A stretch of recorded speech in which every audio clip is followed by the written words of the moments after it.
Ji, welcome back everyone with a new video tutorial on biologism. I'm your mentor Sadiq Hussain and you're watching biologism. So जैसा कि आप जानते हैं कि हम पीपीएससी बायोलॉजी की प्रिपरेशन कर रहे थे और ये हमारी प्रिपरेशन की तीसरी क्लास है. अगर आपने हमारी पहली दोनों क्लासें देख ली हैं दैट्स गुड. अगर आपने नहीं देखी तो ऊपर आई बटन आ रहा है, वहाँ पे पहली दो क्लासेस का लिंक आ रहा होगा, वहाँ से आप इजीली देख सकते हैं. और अगर आप डिस्क्रिप्शन में देखेंगे तो वहाँ पे भी आपको पहली दोनों क्लासेस का लिंक मिल जाएगा, तो वहाँ से आप इजीली उनको देख सकते हैं.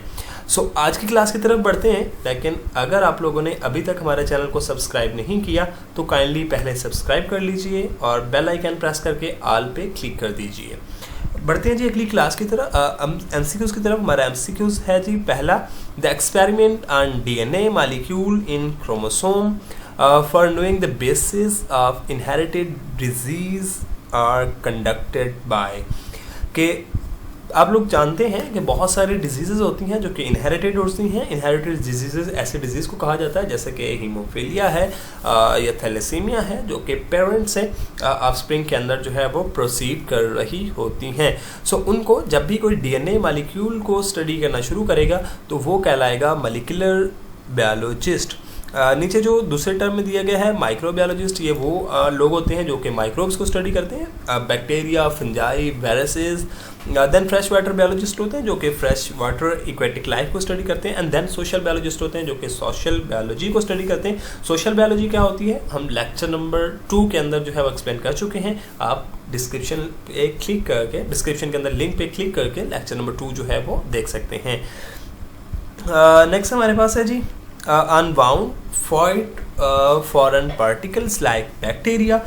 जब भी किसी को ज़ख्म आता है या कोई भी बाउंड के ऊपर फॉरेन पार्टिकल्स इन्वेडर्स आते हैं, लाइक बैक्टीरिया हो सकते हैं, माइक्रोब्स हो सकते हैं, कोई भी, तो उनके अगेंस्ट जो the army of the human body होता है या army of the organism body होता है, जिनको आप वाइट ब्लड सेल कहते हैं, ये उनके अगेंस्ट क्या करते हैं, लड़ते हैं, उनके अगेंस्ट झगड़ते हैं और ये वहाँ पे उनको किल करते हैं, जिसकी बाद में आपको पस जो है वो आपको नज़र आती है.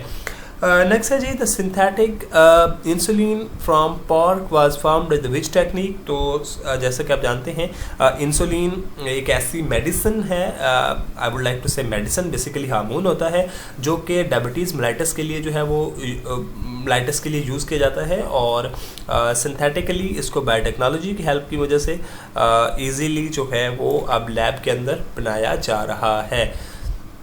नेक्स्ट है जी हमारे पास blood is carried toward the heart by veins. तो याद रखिएगा जब भी हार्ट्स आता है आपके पास, हार्ट की तरफ ब्लड आता है तो वो डीऑक्सीजनेटेड होता है और डीऑक्सीजनेटेड हमेशा वेन के ज़रिए हार्ट की तरफ आता है. अब हम एक थोड़ा सा फार्मूला बनाते हैं कि हम कैसे याद रखेंगे कि वेन्स के अंदर डीऑक्सीजनेटेड ब्लड होता है. वेन से आप बना सकते हैं वैन, गाड़ी. आपने छोटी क्लासेस के प्रेप केजी नर्सरी के अंदर पढ़ा होगा. वेन से वैन और वैन चलती है डीजल पे, तो वी से डी, तो वेन के अंदर क्या होगा डी ऑक्सीजनेटेड ब्लड और आर्टरीज के अंदर क्या होगा ऑक्सीजनेटेड ब्लड. और कैपिलरीज क्या होती हैं जहाँ पे exchange of nutrients and exchange of gases होता है और ये मेनली मौजूद होती हैं आपकी जो लंग्स हैं उनके अंदर. नेक्स्ट हमारे पास the branch of biology will deal with the study of social behaviour, communal life of human beings living in an environment. तो जैसा कि हम बात करते आ रहे हैं कि हमारे पास जो सोशल इंट्रैक्शन होते हैं वो सारे के सारे सोशल बायोलॉजी के अंदर आते हैं.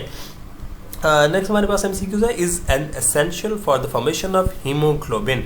हीमोग्लोबिन क्या होती है, जैसा कि आप जानते हैं कि रेड ब्लड सेल के अंदर एक प्रोटीन है जो कि बेसिकली क्या करती है ऑक्सीजन को बाइंड करके हमारे जितने भी बॉडी सेल्स होते हैं उन तक पहुंचाती है. और हीमोग्लोबिन का जो सबसे मेन पार्ट है दैट इज़ आयरन. तो ऑप्शन बी जो है वो करेक्ट है. नेक्स्ट है जी हमारे पास out of 92 naturally occurring chemical elements how many considered as bio elements. 16 bio elements होते हैं. हम अपने लेक्चर नंबर 1 के अंदर जो है उस बात को क्लियरली फुली एक्सप्लेन कर चुके हैं. अगर आपने लेक्चर नहीं देखा तो डिस्क्रिप्शन में लिंक मौजूद है, वहाँ पे जाके आप देख सकते हैं. 16 एलिमेंट्स होते हैं जो कि बायो एलिमेंट्स कहलाते हैं, और इनके अंदर से 6 ऐसे एलिमेंट्स होते हैं जो कि 99% जो है वो हमारी बॉडी का बॉडी पार्ट्स बनाते हैं। और उनके अंदर सबसे जो मेन 6 के अंदर होता है वो होता है कार्बन। बिल्डिंग ब्लॉक्स होता है, क्यों होता है लेक्चर 1 के अंदर डिटेल से देख लीजिएगा। नेक्स्ट हमारे पास है are needed as a source of energy for the vital activities of human body।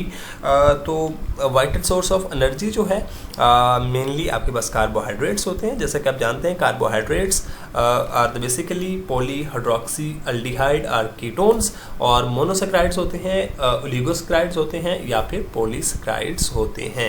तो these are called the carbohydrates, और these are the main vital source of energy in an human body. Next आपके पास है जी oxygen constitute percentage of total human body mass. तो oxygen जो है 65% होती है। This is very simple MCQs, bio elements के अंदर आती है। नेक्स्ट आपके पास है the atom of different molecules combine with each other through ionic or covalent bonding to produce compounds that is stable form is called molecules। कि जब भी आपके पास एटम्स मिलते हैं और एक स्टेबल मॉलिक्यूल बनाते हैं तो वो क्या कहलाता है, मॉलिक्यूल कहलाता है। जैसा कि आपको मैं DNA की एग्जांपल दे चुका हूँ। नेक्स्ट है जी which of them is a micro molecule. अब याद रखिएगा मॉलिक्यूल जो होते हैं उसकी 2 टाइप होती हैं, एक होते हैं मैक्रो मॉलिक्यूल और एक होते हैं माइक्रो मॉलिक्यूल।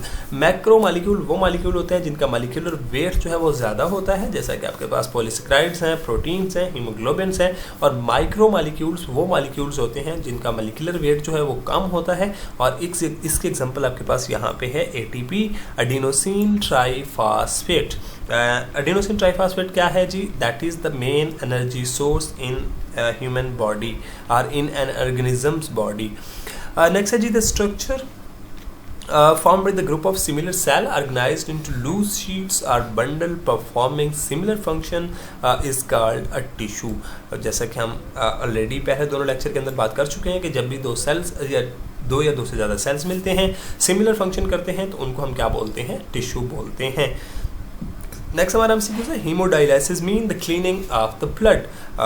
जैसा कि आप जानते हैं कि जब भी किसी भी ऑर्गेनिज्म की बॉडी के अंदर जो लिवर होता है that is the largest gland, और जब लिवर प्रॉपरली वर्क नहीं करता mean the clarification of the blood, cleaning of the blood नहीं करता, तो उस टाइम पे हम एक टेक्निक अपनाते हैं जिसको आप कहते हैं हीमोडायलिसिस। और हीमोडायलिसिस की 2 टाइप्स होती है।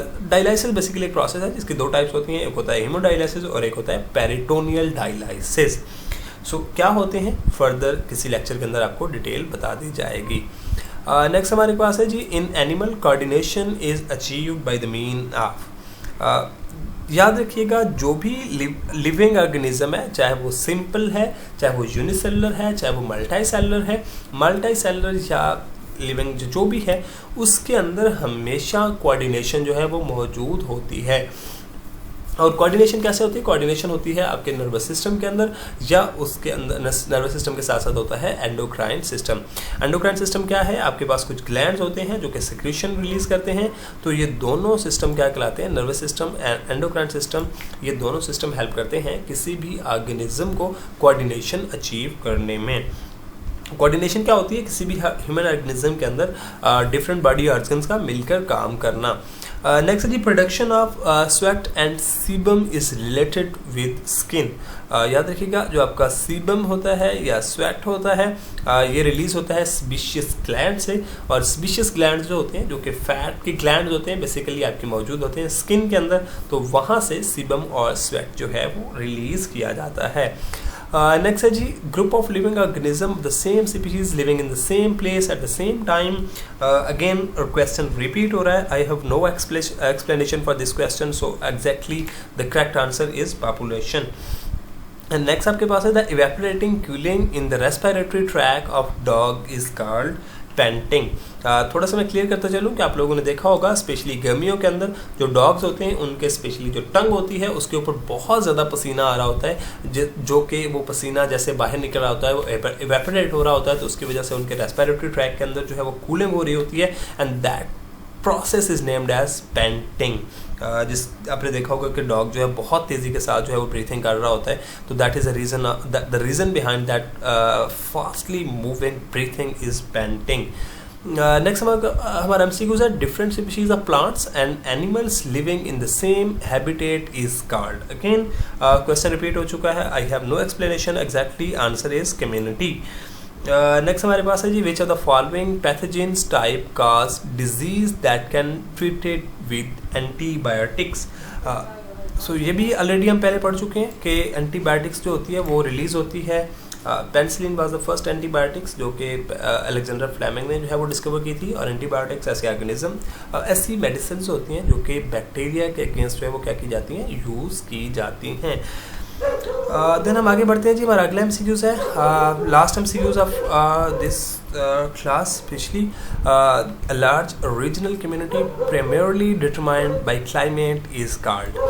रीजनल कम्युनिटी का मतलब ये होता है कि वो कम्युनिटी जहाँ पे कोई हमारे बायोस्फीयर के अंदर वो पार्ट जहाँ पे कोई कम्युनिटी जो है वो रह सकती है, और कम्युनिटी के रहने का जो प्राइमरली डिटर्मिनेशन होती है वो होती है क्लाइमेट की वजह से, कि क्लाइमेट जो होता है बाज़ दफ़ा उस कम्युनिटी को रहने के लिए अलाउ कर रहा होता है। जैसे स्पेशली आपके इस सब कॉन्टिनेंट के अंदर जो है हम लोग इजीली रह सकते हैं, लेकिन अगर हम अंटार्कटिका की बात करें तो वहाँ पे नहीं रह सकते। रीज़न क्या है, रीज़न इज़ कि यहाँ पे क्लाइमेट अलाउ कर रहा है, जबकि वहाँ पे जो हमारा क्लाइमेटिक है सराउंडिंग्स है वो इसको अलाउ नहीं कर रहा होता। तो ये लार्ज रीजनल कम्युनिटी जो कि क्लाइमेट डिटरमाइन करता है, इसको आप कहते हैं बायोम। सो इसके साथ हमारा थर्ड लेक्चर एंड हुआ। सो अगर आप लोग, अब मैं बार बार कहता रहूँगा, अगर आप लोगों को ये PDF चाहिए तो comment section is open for you, just वहाँ पे कमेंट कीजिए और आपको ये PDF जो है वो शेयर कर दी जाएगी। मिलते हैं बहुत जल्द क्लास नंबर 4 के साथ, तब तक के लिए बहुत सारा ख्याल रखिएगा। अल्लाह ने के बाद।